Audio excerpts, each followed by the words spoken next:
Okay, I think we're probably close to be able to start. So firstly, I'd like to welcome you all to the Amar IBBC Yen webinar today. The subject is corporate responsibility in Iraq, and we'll be looking at how communities and companies can all benefit from CSR, or corporate social responsibility, and with particular reference to the Amar Foundation's work in Iraq. We're very pleased to have a terrific lineup today.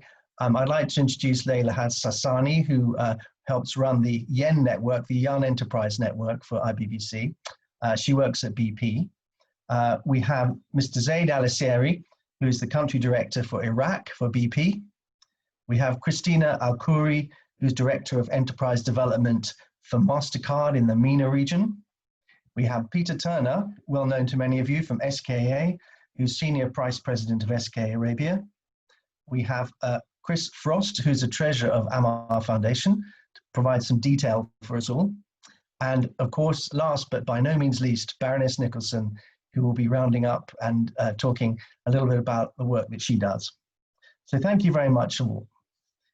Just to explain a little bit about CSR, it's really an established concept where a lot of UK companies in particular include their activities in annual reports, accounting practices, and we're keen to demonstrate that this activity, all businesses can aspire to this, and we're especially keen to encourage companies in Iraq to engage with CSR activity to support their local communities, their workers, and society in general. At a time when government budgets are very tight, the private sector can provide leadership and resources to civic society in the form of expertise, volunteering, training, and of course, direct investment. So without more ado, I'm very keen to hear, first of all, from Mr. Zaid Al-Asieri, to hear about the work that BP does and the kind of benefits that it confers. Zaid, over to you, please. All right, thank you very much, Ashley. It's actually a pleasure for me to be here today. Thank you for the invitation. Might be a good sort of place to start with is talk about sort of our work in Rumaila and how we contribute to the overall economy in the country. So BP and its partner started in 2009, took on the operatorship, if you like, in terms of managing the field as the lead contractor for Rumaila oil field, which is the largest oil field in Iraq, second largest in the world. And actually, what I'd like to take the opportunity to talk about sort of, 2020 has been the 10th anniversary of forming the Rumaila operating organization. That organization, a combination of partners between BP, PetroChina, and BOC, have obviously delivered a significant milestone for the country, from production to developing local capability to a contribution to the community around us, and obviously from the outset helping Iraq's economy. Rumaila generates about $100 million a day to the state, and since inception in 2009, about over $315 billion has been delivered to the state as revenue. That's a tremendous achievement as part of this partnership. But apart from production, which contributes to about 40% of Iraq's production, that's 25% of Iraq's GDP. There's been a lot of work on developing local workforce. So we have over 7,000 people that work directly for the Rumaila operating organization, and an extended 20 to 25,000 that work for our subcontractors in the field. That's obviously energizing the local economy. But that doesn't stop here. We work very closely with the local Iraqi contractors to build their capabilities and promote them to compete against the international oil company and international companies and service companies. So about $5.8 billion of contracts have been delivered to local or awarded to the local contractors. social welfare obviously has been a set activity of Rumeila Opinion Organization, and I'll come to talk about that in more details. But let me start after this context by talking about sort of our corporate social responsibility strategy. As an international company, we are obviously committed to support Iraq and its community. We believe in mutual benefit and advantage into the communities that work around us. As well, obviously, the Iraqi society as a whole should benefit from our presence. We operate the field, and we would like everybody to be safe and benefit from all the sort of activities that we are delivering into the field, which in essence energize the economy we operate in the country. But not only through the financial wealth that I've just mentioned, and also the number of jobs that are being created and the skill set and all that stuff, but also about sort of how we contribute our time, money, and experience and expertise and the work we deliver to our community. The CSR strategy has been designed to meet the country needs. I mean, that's the key thing that I'd like to focus on today, and what the country needs and the requirement of the community around us. And that contributes obviously to the local and national development, helping to solve major social challenges. Iraq today suffers from a series of calamities over the 3 decades, and it is obviously important to focus on the areas that Iraq most need. This will obviously this will also obviously require focus on the root causes of social issues rather than the symptoms. And we aim to deliver sustainable benefit to the community members that have the right skills and desire, resources to maintain the benefits when the company departs or stop providing support. So we want to be, the community be self-sustainable and be able to operate. We recognize obviously the CSR can play an important role in supporting our business strategy, and it's part of the overall strategy that our group obviously supports globally.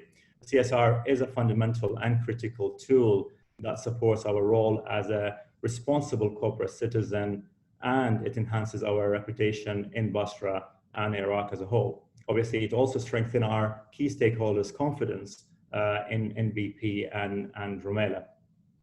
So our contribution to the community over the last decade has been that we deliver $5 million social welfare program that has delivered numerous social investment projects to the neighboring villages in North Rumeila, Al-Khora, and Zubair. And these projects are focused pretty much on health, potable water, education, roads, and other critical community infrastructure. The Rumeila Social Welfare Fund supports community activities, and that includes building of modern medical clinics and health outreach services, project to provide fresh water, construction of few new roads, and installation of street lighting, electricity supply, infrastructure, and so on and so forth. But there is a focus on what we call the sort of the key requirements, and sometimes we go beyond and look at sort of specific activities and projects, such as the Women's Training Center and vocational training program for unemployed youth, sports facilities for recreational parks, and so on and so forth. That to kind of spread the benefit to the wider community. So recently, during COVID-19, Iraq has obviously suffered a lot, and so has every other place in the world. But BP has stepped up and donated personal protective equipment to the Health Directorate to support communities in Basra, and in the spirit of partnership with the Basra Oil Company. Equipments include stuff like medical masks, sanitizer, gowns, shields, etc. So all this obviously is important as our responsibility towards the country. And also through Rumeila Social Welfare Fund, RU, which is the Rumeila Operating Organization, is supporting local communities during the COVID-19 pandemic through a number of initiatives. That includes health awareness and education at a community health clinic, and donation of food basket to families in need, especially during this tough time where a lot of people had to stay home and were unable to work. And the Women's Center have been dedicated to making fabric masks to distribute to the local community. So we kind of, synergized all the activities for the help of the communities and the wider communities in Basra. But most importantly, at BP, we continue to believe in developing local capabilities in Iraq. And that's one of our key objectives when we came in. But as I mentioned earlier, 94% of our 7,000 Iraqi workforce, in addition to the 30,000, they all obviously support in some way or form to the local economy in Basra and beyond. We invest in the team working across the field to develop their skills in every capacity to make Rumaila as a sustainable world-class operation. Our ongoing commitment, obviously, will remain to working alongside local Iraqi companies and continue to be vital for our business. And the contracts award of over $5.8 billion has obviously has generated a lot of value in terms of providing jobs to the wider communities in Basra and beyond. I would probably stop over here and see if you have any questions or comments you would like to make. Thank you. Thank you very much, Zaid. That's a pretty significant commitment you've got there. And of course, BP is obviously an anchor company to all the communities around there, and almost acts in a way, taking a lot of pressure off the government, I would imagine, on the local communities to look after the people in those regions. So thank you very much indeed. I'd like to turn to Christina now from Mastercard, because she's got a very interesting initiative that again has some pretty wide-ranging impact, and I think could be something that'd be very interesting to adopt further in Iraq. So Christina, over to you to hear what Mastercard does for the communities around it. Thank you. Thank you, Ashley. It's a pleasure to be part of this panel and to present what Mastercard has been doing globally and in the region as well. So I want to talk to you a bit about how we operate as a company and why we do these solutions to support our communities. So basically, Mastercard operates in a way we believe that we will do well by doing good. So this is the umbrella that we operate under, and this has served us pretty well. So by being a purpose-driven company, this has actually helped us do well in the business environment that we operate in. In fact, this helps us serve our customers, the banks that we work with, the governments that we work with, as well as it gives us a certain brand that we believe in, which is creating a community for good. So to explain a bit about exactly our purpose for today, so when we talk about being a force for good, we want to be, Mastercard tries to take action in this, and we do that by supporting this through our infrastructure, our solutions, our teams. And so in view of what has been happening around the world lately, we felt that a donation platform can be something that can serve the different stakeholders that we are involved in on a daily basis and are within our business environment.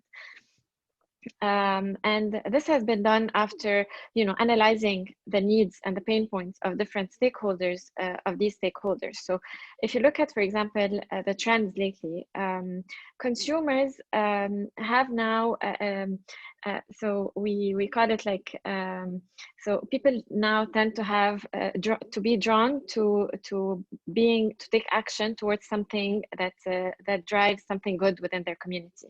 So people are now more aware of their responsibility within the community that they live in. So if you look at certain statistics, it shows that people always tend to participate in certain donations whenever you give them the option to. For example, people in general tend to do donations 5 to 6 times per year. And this actually can, in big communities, this can accumulate to quite big sums of support. So first we identified this need that you have these consumers, the youth that have the tendency to do something good for their community. And at the same time, we have our financial institutions, the banks that are our main key customers. They showed big interest into catering to the needs of their customers through development, through digitization, any solution that you can provide them with that can cater to the needs of their customers, they are willing to invest in. So the combination of these two within the environment that we operate in drove us to launch the donation platform that I'm talking to you, that I'm discussing today. So what we do is that we partner with the banks. We do this through the banks that we work with, and we offer our consumers an easy way of participating in something good in the countries that they are in. So, for example, this can be done in different ways. It can be through like a subscription. Whenever a customer gets a new card, they can opt to participate in a monthly donation. They can, or for example, they can say, I want for every transaction that I make a very small amount that is insignificant for them to go towards a specific cause that they believe in, that they support, that they would support. So we provide flexibility for the customer. At the same time, you're providing him with an easy way, something that they don't really have to think about all the time, but at the same time, it gives them the good feeling of supporting their community. And at the same time, we are supporting our financial institutions by creating more loyalty. So people will tend to work or go for a bank that supports good causes, and so you're creating loyalty, you're creating convenience, and at the same, so you're keeping everybody happy, and you're creating a community for good. So that's what I wanted to mention to you. I will not go through the details of it, but if there are any questions, I'm happy to answer. Christina, I might just say one thing. What is the scale of the donations that this can develop? I mean, for example, where it's happened in Britain, what's the kind of scale of the amount of giving that happens in this way? Well, it can be quite significant. So 1 second, I had it here somewhere. Anyway, so I think so. Once we did like a study that we tried to understand how many people would participate in donations if you provided them with the option. So more than 65% of the people directly would be happy to participate if the option is there and if it's convenient and easy. And people tend to do donations from 5 to 6 times per year, which can amount to 200, 250 pounds per year, which if you scale it at a volume, it can be very significant actually. I think you might have told me the figure is something like 2.5 billion in the UK. Yeah, is that right? 2.6 billion. Yeah, 2.6 billion. Yeah, huge donation levels. It's very big. Yeah, exactly. Thank you very much indeed. What's interesting, obviously, about BP and Mastercard is that CSR is a fundamental part of your ethos, and I think that's a really interesting mindset for companies to take on board. Peter, turning to you now, SKA. A slightly smaller company, but nonetheless important in what you offer. Would you like to talk about the work you do as more of an SME, if you like? Sure, Ashley, and thank you for the invitation to the webinar. For those who don't know, SKA is a fuel supply chain and logistics company. We specialize in operating in difficult environments. We've been in Iraq since 2003. We're one of the founder members of the IBBC, and we've been supporting the Amar Foundation for about the last 10 years. We're privately owned, we're based in Dubai, about 700 employees. We currently work not only in Iraq, but also in Kuwait, UAE, Afghanistan, Somalia, Kenya, and Uganda. Some of those environments being more difficult than others. I guess the key message that I would have is that corporate social responsibility is not just the remit of global majors. We should all really be involved. We should all be good global citizens in what it is that we do. We're part of we've signed up to the UN Global Compact and the 10 development goals and continuous development under those goals for about the last 5 years as well. A bit like BP, most of our employees in the local environment are local nationals of the countries in which we operate, about 4 out of 5. And we do recruit from, where possible, local training establishments with base skills for what it is that we require, and then develop those skills and management and leadership skills and promote from within as well. What have been the main, oh, sorry, Pete. I was going to ask you what the key benefits to you have been from this, this two-way relationship. So we're a privately owned company, so we don't have shareholders, as it were. So our stakeholders are really our customers and our internal stakeholders as well. And I guess the benefit from that is that they see the good of what it is that we do. And for a small company, you have a lot of advantages in that the decision making is very quick. We tend to be quite agile in what it is that we do. We tend to be quite operationally focused in what it is that we do, and solving difficult problems in difficult environments is really in our DNA. So it's easy for us to bring those knowledge, skills and experience to bear when asked to do so for charitable organizations. Proportionately, I think that probably has high impact for low cost, low risk. And really what we're doing is bringing those ground air logistics skills to the benefit of the charities. So we provide the enablers to get the donations into difficult to get into places.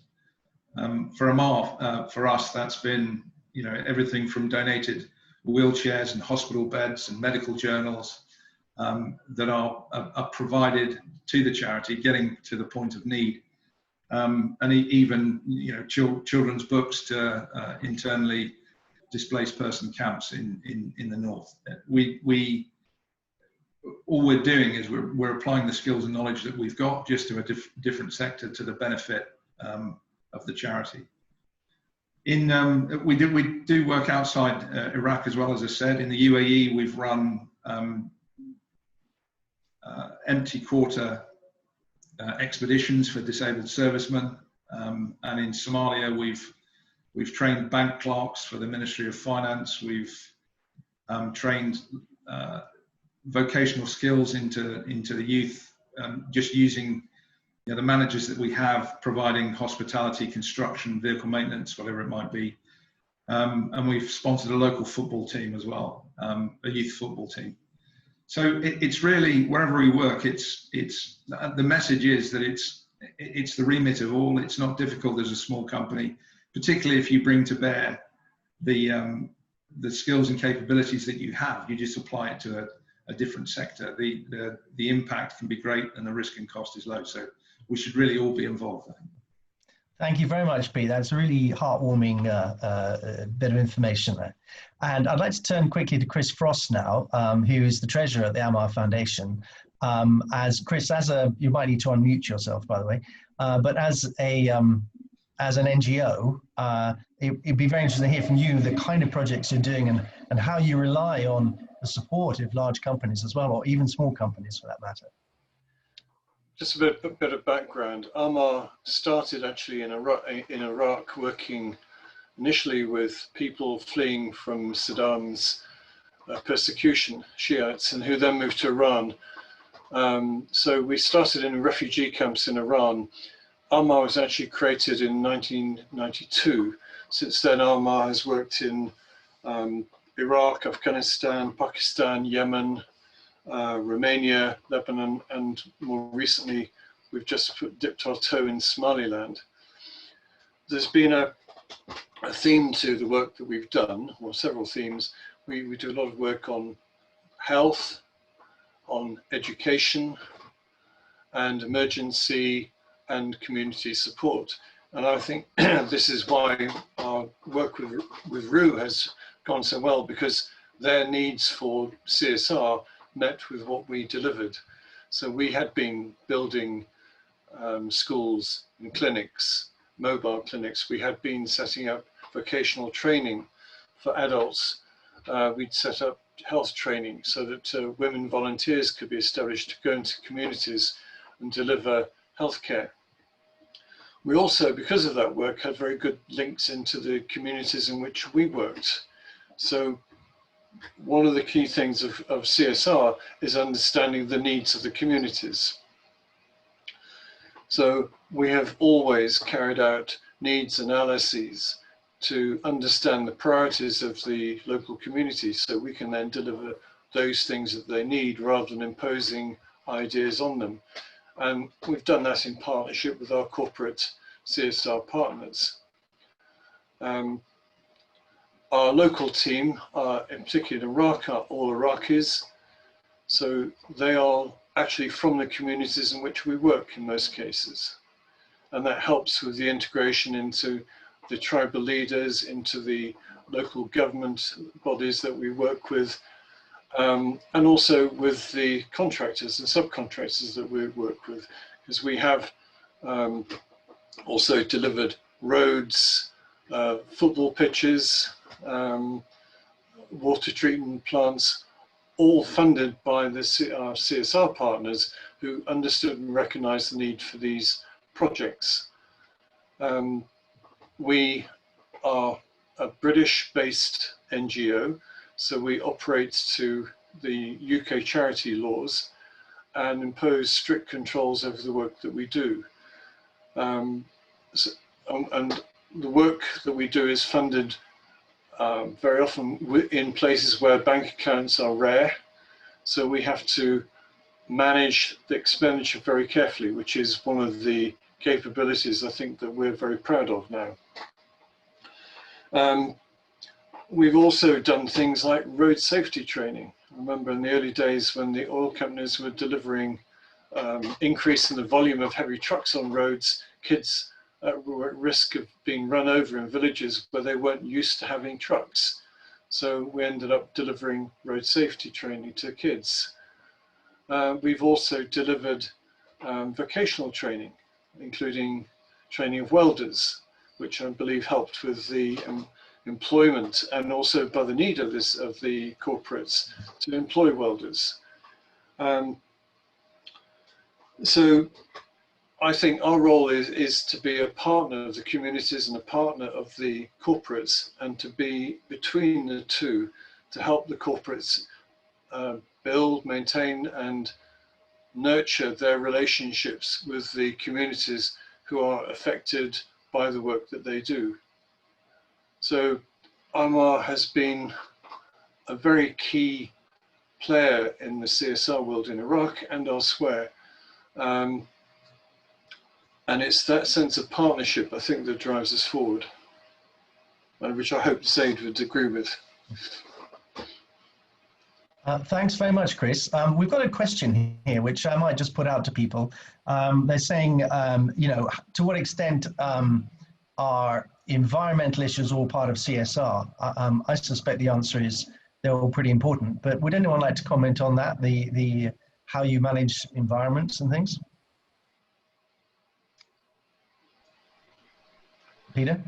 Yeah, I can take that if you want, Ashley. I think, you know, it's along the principle of do no harm. We resources are always very difficult to acquire in a lot of the places that we work. So it's kind of embedded. Good environmental management, I think, is embedded in what we do right from the start. You may find that difficult to believe from a fuel supply chain company, but we do monitor all the time our efficient mileage, our water usage, our generation of waste, and we set quite tight goals on continuous improvement for those where we work. And I'd like to ask generally, you raised the prospect of looking at the local needs, and, you know, to what extent do you do research in the first instance?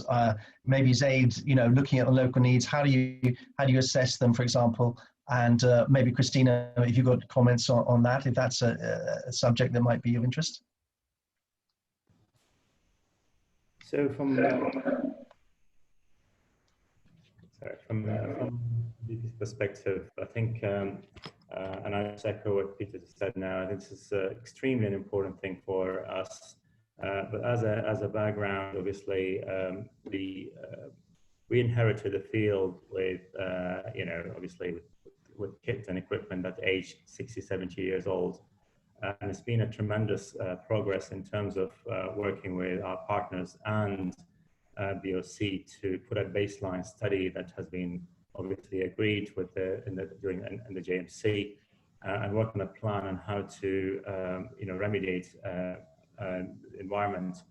And there's been a lot of tremendous milestones that have been achieved, and with the continuous investment that we're doing in key examples, like we've introduced the water knockout facilities that works on the crude quality, and dehydrated desalters that obviously works on the crude quality, but at the same time helps with the environment.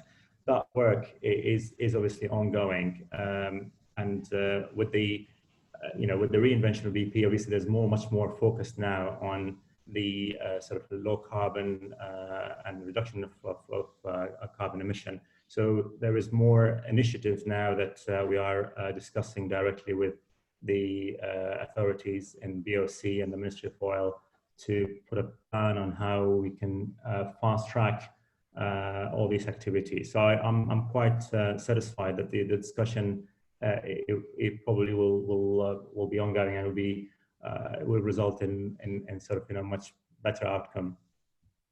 Excellent. Christina, any comment you'd like to make on the local communities and how the rigor and discipline you go into working with them? Yeah, exactly. So I'm hearing a lot of echo. Is that me? Okay, sound good here. So in terms of what we do is technically we leverage our partnerships in the market. So we work a lot with governments, so central bank, with the banks who are our typical customers.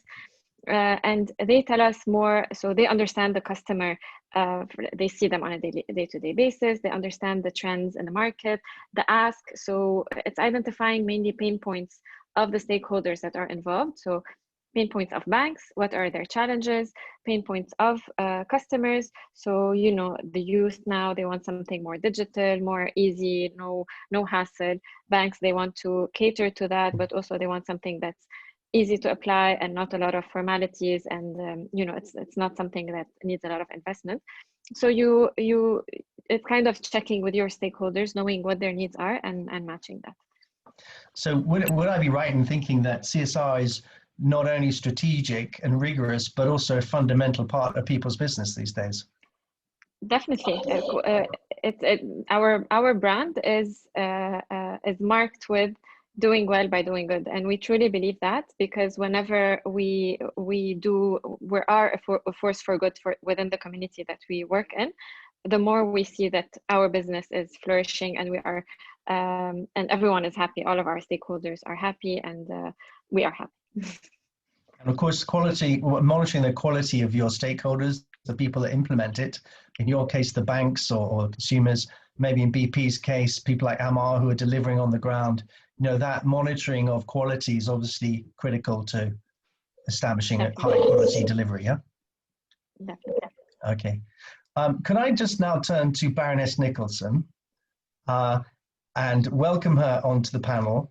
I was going to call you Emma, but I was going to say, Baroness, would you like to comment on your view as a member of IBBC, and also Amar, as to your view on CSR, the importance it's played to Amar, and any other thoughts you have you'd like to share? You might need to unmute yourself. One moment. Unmute, is that right? Yes, we can hear you. Unmute, great. Yes.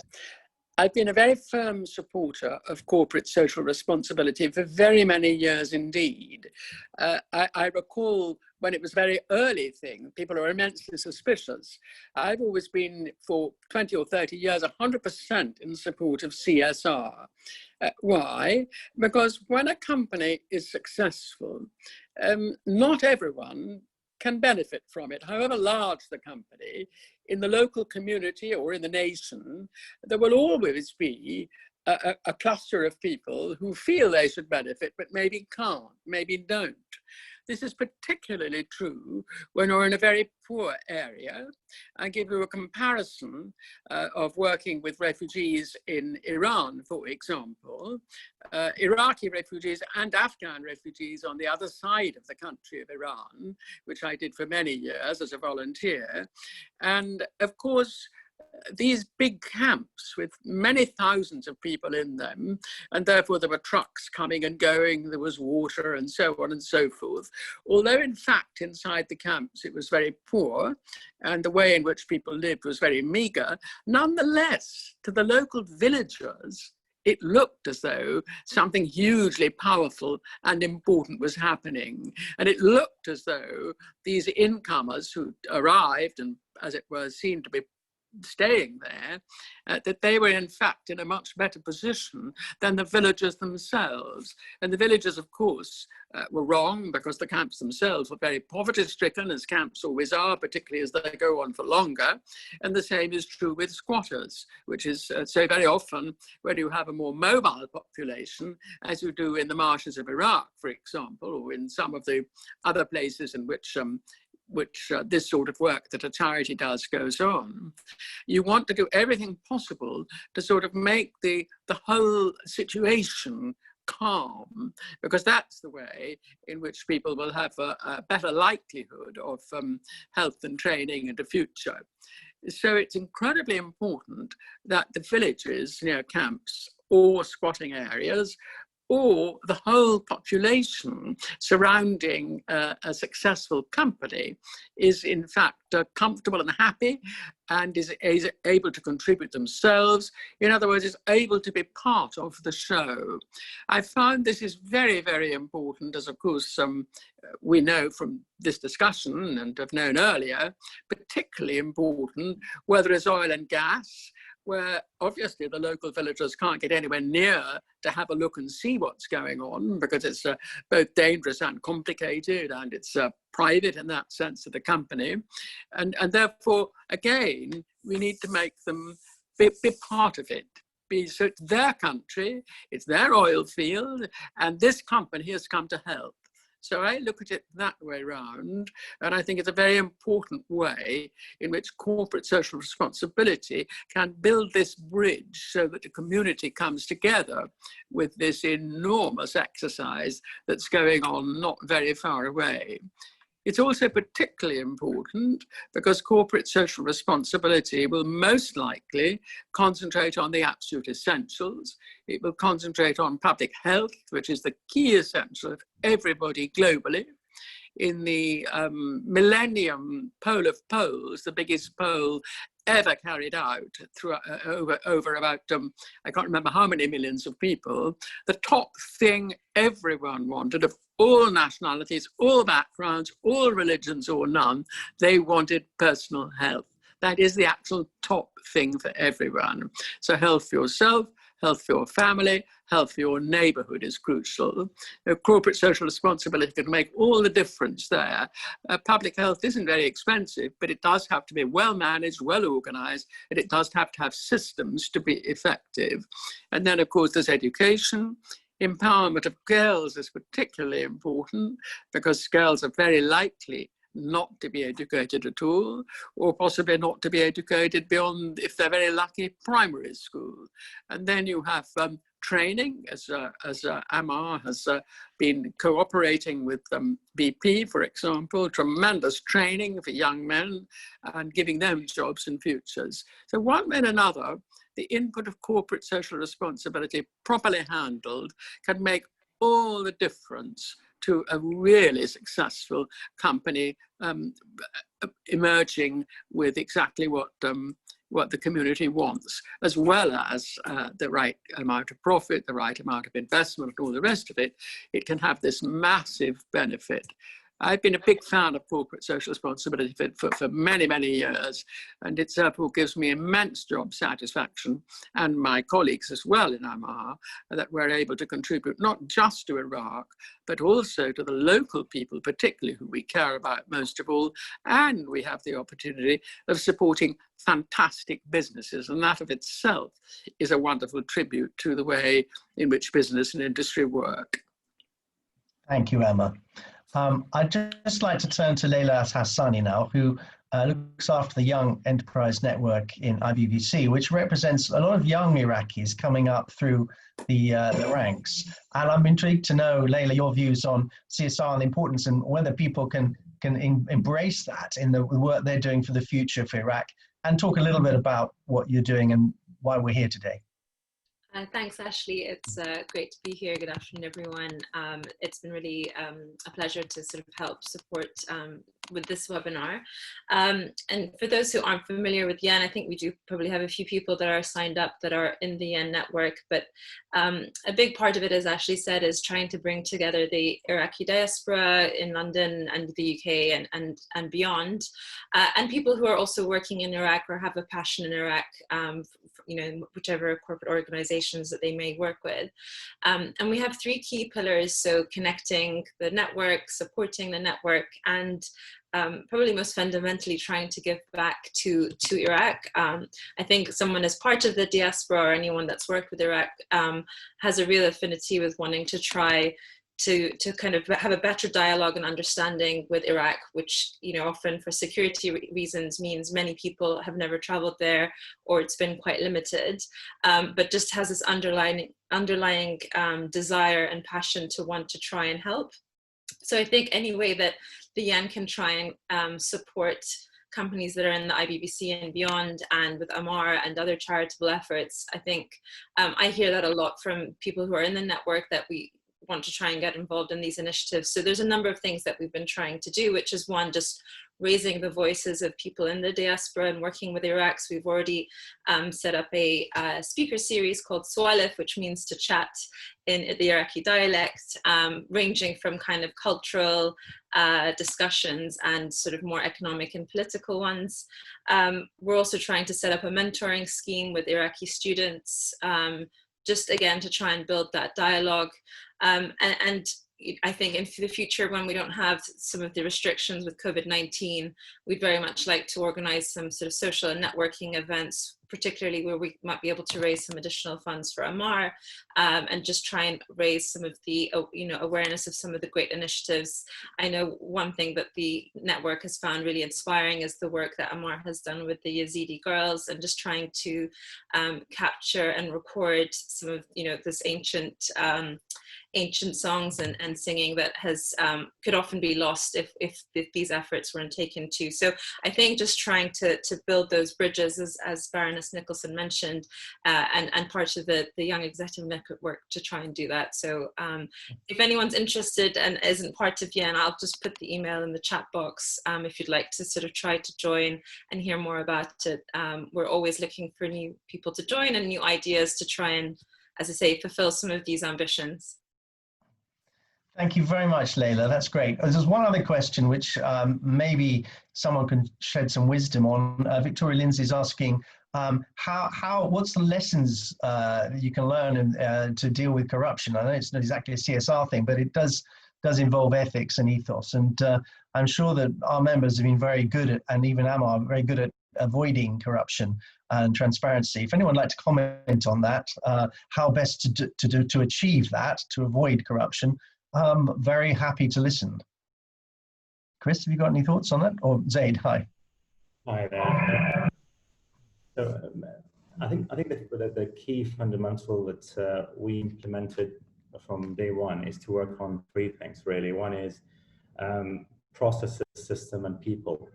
And when I talk about processes, to put the right process in place that incorporates all sort of control that mitigate any risk. These obviously reflect sort of business ethics and so on and so forth, following the best industry best practice in the oil and gas industry.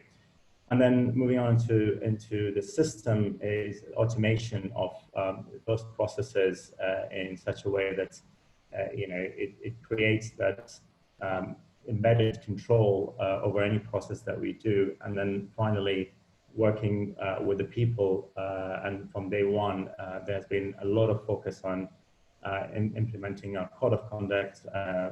That's obviously reflects all the international legislation in terms of anti-bribery and corruption and so on and so forth, and data protection and all the sort of international supported legislation that really helped us in ensuring that our procedures are intact and mitigate any risk of that.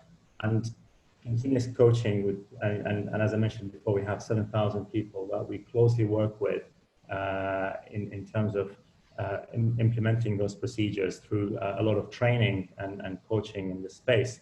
Apart from that, obviously, there is a rigorous sort of procedures in terms of how we rank the local companies and international companies that we work with, and there is a set procedures of due diligence that we perform to ensure that we deal with the right companies. All this obviously has helped us mitigate risk with that, and we've been working quite closely again with BOC and our other partners to ensure that these procedures are obviously shared in terms of how others can benefit from. The other point I'd like to point out is BP is a member of a multi-stakeholding group, which is part of the EITI for Iraq, and obviously to deal with the sort of disclosure requirement, and BP has been actively sort of promoting the overall international EITI, and BP sits on the international board as well. So that obviously has helped a lot in terms of sharing some of our procedures that we do in Rumeila with other entities, and I see a lot of interest in terms of trying to look at what we've done so far to mitigate any risk with that. And as I mentioned to you, I mean the field has generated significant amount of revenue to the States, and obviously that's their responsibility in terms of how they the budget is spent. Thank you very much. Chris, do you want to comment at all, or? I'd add to that, and I totally agree with the process, systems and people. I think one of the challenges of working in Iraq is some of the systems that you might rely on in other countries, particularly relating to banking system, just aren't there. So if the systems aren't there, you have to rely more on people. And the approach we've taken, particularly what we're doing with BP, working with in the Rumeila area, is that we have as many eyes on a transaction as possible, and many different eyes. So our work is monitored by our liaison officer from BP. We monitor our own work, and the people we work with are monitored by their tribal leaders. And we know, just as an example, there have been problems in the banking system which have made it difficult for us to get money to Iraq, and there have been delays. And the people who get paid have complained. So had money due to them not being delivered through fraud or corruption, we would have got to hear about it. We and BP heard very quickly that they hadn't been paid, and we were able to explain the reason you haven't been paid is because of problems in the banking system. But it did show that that control was working. Had somebody corruptly taken their money, it would have been noticed.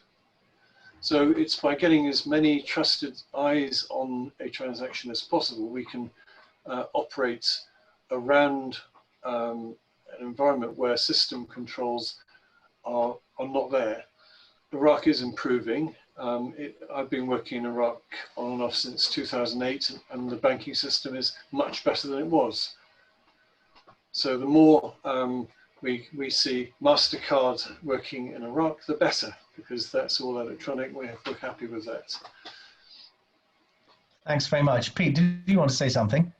Yeah, I was just going to say two things. One, we obviously de-risk it by working in material rather than money. So most of our stuff is non-transferable, as it were. The services that we provide is to get the aid to the point of need rather than any financial transaction. So the more that you can move away in these environments from money to actual physical goods and material, the less risky it is. The other pitch that I was going to make, just for those who are not aware, is there's an international organization called Trace International, of which we're members, and They do a very, very good internal training package that covers all anti-bribery and corruption training. And it's very useful, particularly in the environments in which we work. And they also provide a facility that allows you to push that down through your supply chain as well. So it's kind of, for us, both internally and externally, it's embedded in our culture. So we try and address the issue before the issue arises, as it were. Thank you very much. Christina, would you like to comment on that aspect? Because I know that Mastercard are unimpeachably good with technology and are shifting billions of pounds around the world for governments. Any thoughts on that? Yeah, so technically just like adding on to what everyone said, so definitely governance is very important. It's very high up in our priorities. We have our processes, our teams. So it's once you have clear processes, everything is transparent, everything is documented, especially now. So our business is all about having things very transparent, having things more digital. So cash for us is dirty. We try to make people move more towards a digital, more end-to-end process so that you see everything is more transparent, you have less fraud. In addition to all of that, we definitely have a full team dedicated to cybersecurity and fraud. And that's quite a big part of our business. So whenever we work with banks, it's part of the support that we provide them linked to cybersecurity and everything related to detecting any fraud, any malfunction that we directly can stop, because it's definitely a critical business. You're working with money transfers. So we do focus a lot on that, and we have dedicated teams for that. Thank you very much. And of course, you pay for what you get. You know, you have high security, and it probably costs a bit more sometimes in Mastercard, but it's really worth it in the end because it's not corrupted in that sense. It does, but also, so it's kind of a bundled solution. A lot of our existing solutions already have really high security standards. So it like definitely Mastercard, there are some charges, but sometimes it's a bundled solution. So the full proposition that we have can be not like it's worth it. Of course. Thank you very much. Now we're coming to the end. There's one other question that someone has posed about how CSR affects women and what you do for women. And I don't know whether Zaid would like to answer that, or even one of Amar that support the women in Basra region. Maybe a quick comment on your CSR approach to developing women and supporting women. Yeah, I think I think there's been a lot of focus on developing the skill set for women who have been deprived of getting the right opportunity, whether it's because of lack of education or other social difficulties and challenges. But in 2015, we opened up Hora Community Center for Women that took care of about 1,200 women to be provided with the courses, vocational courses in terms of building a skill set. The site obviously has teaching classrooms for young facilities and offers a range of courses from trade-specific classes that I mentioned earlier, that we use the center to help with supplying the PPEs or even the mask, etc. So some of the activities such as sewing, design of hairdressing, beauty, all sort of skill sets, and also some lessons in terms of literacy, computer, so that they could build that kind of experience and have opportunities to get somewhere. Obviously, the center also has a kind of a kindergarten to look after those women who have children, and at the same time provide that kind of childcare while they're doing it. So a range of activities has been provided, and all those have been in consultation with our experts in the social corporate responsibility, at the same time with the community and BOC, and then obviously the local government. So it's a fit for purpose kind of program that's been delivered to promote anything related to women in our community. There's also what we call a women health volunteer group that's been established. Again, that provides sort of health guidance and medical guidance to quite a few communities, and probably around 1,600 home visits have been made by 33 volunteers in sort of, an average 30 days kind of period. And those volunteers obviously typically talk about how, talk about all sort of things that relate to medical, that provide sort of that support to those who can't access the medical facilities in the city. Thank you very much. So we're coming to the end now, and I'd like to just maybe ask you all to have one brief thought you have about CSR, maybe how fundamental it is to what you do. And then if I could maybe ask Emma Nicholson to finish after everyone's had a quick word. Maybe I could come to Leila first, and then maybe Christina, and we'll go from there. So Leila, any last comment? I mean, I think obviously it's been great to hear about all the different companies and what they're doing. And I think, as Christina mentioned, you can have it on a personal level as well as a corporate level. So I think just trying to bring that all together as we move forward for Iraq is, something that we want to do in Yen as part of our ambition. So thank you. Thank you. Christina. Thank you for that. No, definitely, like I mentioned, in summary, we, as a company that's global and operating in over 200 countries, we have experienced the fact that whenever you're doing good, you actually do well. So from experience, we try to serve our communities to create a community for good, because that automatically translates to better business.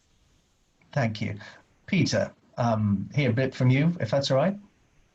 Yeah, I mean, I would say that I think this is increasingly important to the younger generations as well. And the profile of CSR and good corporate global responsibility is becoming more and more important. So it's for everyone, and for SMEs, just get involved. It's not difficult. Chris? From my days working in large corporates, I think the impact of CSR on staff is one of the other things. It's an aid to retention. If the organisation is seen to be doing good things, and I think for some of the reasons that you've just mentioned, it helps build up a sense of community also within your own employment pool. Thank you. Zaid, thank you. Well, CSR obviously is constantly for us is one of the main sort of objective that I would like to continue working with the authorities. For us, it's a commitment beyond producing oil and impacting the lives of those who are around us. It's a pride for us, and we will continue doing that to provide what we can, and as part of our long-term commitment to the country and Basra in specific. Thank you very much. Last but not least, Emma, over to you. Unmute yourself. Emma? Thank you. Yes, absolutely. My final comment is that there's an unanswered question, which is a little bit too difficult to answer just on a quick response with fingers, which is, does the environment come into the thinking of corporate social responsibility and the area we're discussing? I would suggest that if you look at public health, as I know BP will agree, the environment is absolutely crucial for the person, for the human, and for the environment. Water, air, food, solid waste disposal, other waste disposal, communicable diseases, all of this is crucial to the corporate social responsibility program that Amar is doing in partnership with BP. So yes, the environment, my answer to the question, the environment is the fundamental thing, and those other matters can fall within that. So public health is nowadays the environment as well. Thank you for the opportunity to discuss this. It's such an important topic and very unusual to be able to discuss it in a public forum. Well, I would like to thank everybody for a terrific round of information and sharing and all the work you do, which may surprise some people, but probably shouldn't be a surprise to them to know the work that people are doing on the community's behalf in business. So thank you to all the panelists. This will be videoed, so you can watch it again if you want to. You can share it with your friends. And finally, of course, if anyone wants to get involved with IBBC or Amar Foundation or to support the work Amar do, then please get in touch with IBBC and Amar, and we can put you in the right direction. So thank you, everybody. And until next time, thank you very much to all the panelists. Thank you. Bye-bye. Thank you very much.